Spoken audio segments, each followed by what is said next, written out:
Hello student, how are you all? Let's start our science work class 8th. Now chapter number 14 will be start chemical effect of electric current. क्या chemical effect होते हैं electric current के ऊपर, ये आज हम read करेंगे। ठीक है, जैसे आपने पहले रीड कर रखा है कंडक्टर, इंसुलेटर।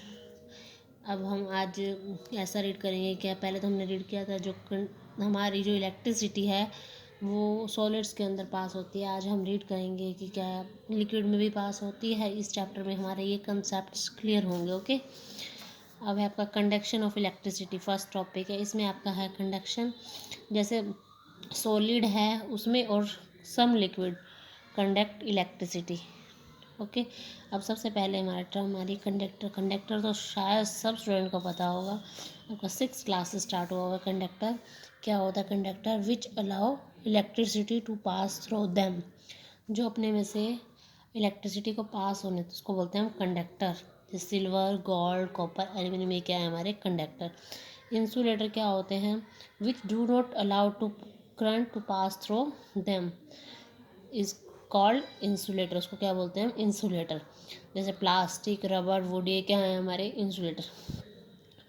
कुछ सम सब्सटेंस है जो electric current to pass through them but it's very little amount, अपने अंदर से करंट तो पास होने देते हैं लेकिन बहुत उनका जो अमाउंट होता है वो वेरी लिटिल होता है।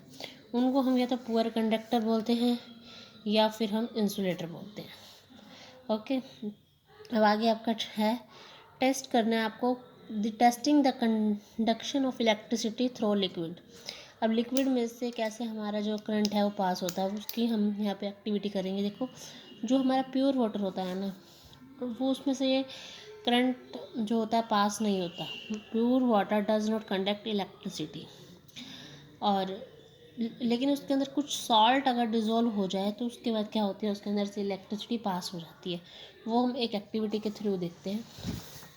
देखो क्या किया, इस एक्टिविटी में लिखा हुआ है to show that distil means pure water होता है जो is a non conductor of electricity.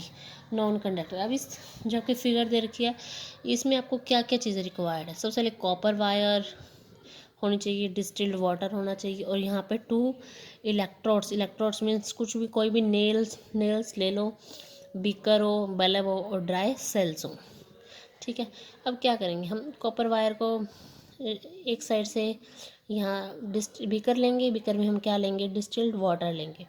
Distilled water लेने के बाद हम वायर को इसके अंदर डालेंगे और जो हमारी ये इलेक्ट्रोड्स हैं उसके अंदर वायर को क्या कर देंगे, पुट कर देंगे, और ये ड्राई सेल लगा देंगे और बल्ब लगा देंगे। हम क्या देखते हैं, हम इस एक्टिविटी के थ्रू देखेंगे, जब हम ये उसका स्विच ऑन कर देंगे तो हम ये देखेंगे बल्ब है हमारा वो ग्लो नहीं कर रहा।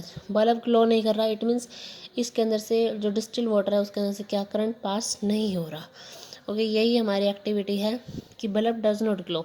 इन दिस केस सबका बल्ब ग्लो नहीं होगा। लेकिन हम अब नेक्स्ट एक्टिविटी दे रखी है हमारे को, वहाँ हम प्योर वाटर तो लेंगे लेकिन उसके अंदर कुछ कॉमन साल्ट डाल देंगे। जब हम कॉमन साल्ट डालेंगे, सल्फ्यूरिक एसिड ले लिया इन्होंने, और या कास्टिक सोडा, कुछ भी ले लें, कॉमन साल्ट ले लो, कोई भी एसिड डाल दो, सॉल्ट डाल दो। जब क्या देखेंगे हम, क्या बल्ब है वो ग्लो कर रहा है, तो इट मीन्स क्या होगा, जो हमारे जो सॉल्ट वाटर्स होंगे, सॉल्ट लिक्विड होंगे, उसमें से क्या होगी, हमारी इलेक्ट्रिसिटी पास होगी। इन दोनों एक्टिविटीज़ को आप बहुत अच्छे से पढ़ना। अगर कोई प्रॉब्लम हो तो आप मेरे से डिस्कस करना। आगे है आपका जो सॉल्ट होते हैं डिज़ोल्व इन वाटर। ठीक है, वो उसकी वजह से क्या होता है, conduction of electricity through water. जो आपका टैप वाटर होता है, एसिड सोल्यूशन होता है, बेसिकली क्या आपके गुड कंडक्टर ऑफ इलेक्ट्रिसिटी, और उन लिक्विड को हम क्या बोलते हैं, इलेक्ट्रोलाइट्स। अब क्या होता है कि जैसे केसेस में ना, कुछ केसेस में आपका बल्ब ग्लो नहीं होता, लेकिन क्या होता है उसमें से ना कुछ करंट पास हो रहा होता है। जब वीट करंट पास हो रहा है लिक्विड में से, लेकिन बल्ब ग्लो नहीं होता। क्यों नहीं होता? जो बल्ब का फिलामेंट होता है, जो अंदर उसके अंदर फिलामेंट होता है, वो हीट नहीं करता। वो हीट क्यों नहीं करता? जब तक उसको पूरी इलेक्ट्रिसिटी नहीं मिलेगी, उसको वो हीट नहीं होगा, तो वो क्या, जब तक फिलामेंट हमारा गर्म नहीं होता ना, तो वो बल्ब हमारा ग्लो नहीं करता। ठीक है। इन दिस केस क्या होता है, जो एलईडी और magnetic compass can be use to detect weak current. तो उस केस में हम एलईडी को या मैग्नेटिक कंपास को यूज़ करते हैं किसके लिए, जो वीक करंट को डिटेक्ट करने के लिए। अब जो हमारी एलईडी है क्या, लाइट एमिटिंग डायोड, ये होती है हमारी एलईडी, ठीक है। उसको बोलते हैं लाइट, फुल फॉर्म है लाइट एमिटिंग डायोड। वो क्या सेमी कंडक्टर डिवाइस होती है और वीक करंट को क्या करती है, डिटेक्ट करती है।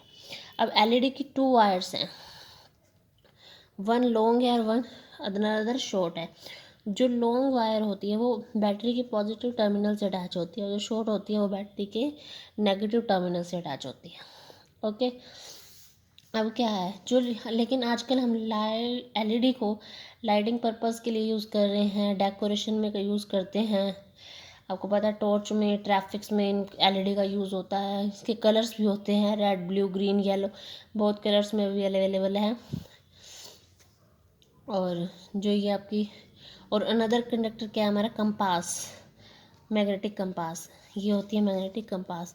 क्या होता है इन दिस केस, अगर आपका करंट फ्लो कर रहा है ना इस सर्किट में, तो ये कंपास निडल क्या हो जाएगी, अपनी जहाँ पे होगी ना अपनी जगह से क्या हो जाती है, डिफ्लेक्ट हो जाती है, अपनी जगह से क्या हो जाएगी, डिफ्लेक्ट हो जाएगी। जब वो डिफ्लेक्शन शो कर देगी तो इट मीन्स क्या होगा, वहाँ पे करंट पास हो रहा है। ओके। अब ये आपके कुछ वो दे रखे हैं लिक्विड्स, इसमें से आपको यही बताना है कि इसमें डिफ्लेक्शन होगा या नहीं होगा, ये कंडक्टर है या गुड कंडक्टर है या पुअर कंडक्टर है। ओके, ये आपने यहाँ तक आज रीड करना है। ओके बेटा, थैंक्स टू टाइम।